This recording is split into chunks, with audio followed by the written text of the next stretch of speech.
По совершенствованию процедуры проведения аттестации педагогов Министерством просвещения проведена определенная работа. Целью аттестации по новым правилам является обеспечение непрерывного профессионального развития педагогов, в то время как по прежней системе педагоги собирают 11 документов в бумажном, электронном формате. По новой системе педагоги не будут собирать документы, сам документ накапливается автоматически. Кроме того, срок рассмотрения документов будет сокращен. Процесс, который раньше длился до 6 месяцев, теперь будет формироваться автоматически. Это полностью ограничит человеческий фактор, будет способствовать установлению объективности и прозрачности при процедуре аттестации. В соответствии с планируемыми новыми изменениями, высокий профессионализм и успешность деятельности педагога будут напрямую связаны с достижениями учащихся.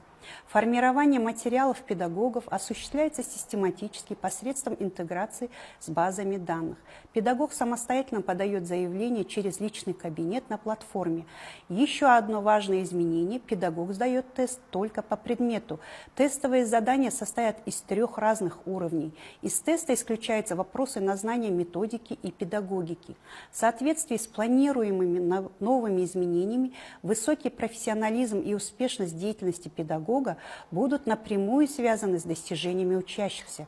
В основном профиле педагогов это личные данные, мониторинг качества обучения, контроль опыта, трансляция достижений обучающихся, достижений педагога, а также лучшие педагогические практики. На национальной платформе непрерывного профессионального развития педагогам приходят замечания по активности либо неактивности.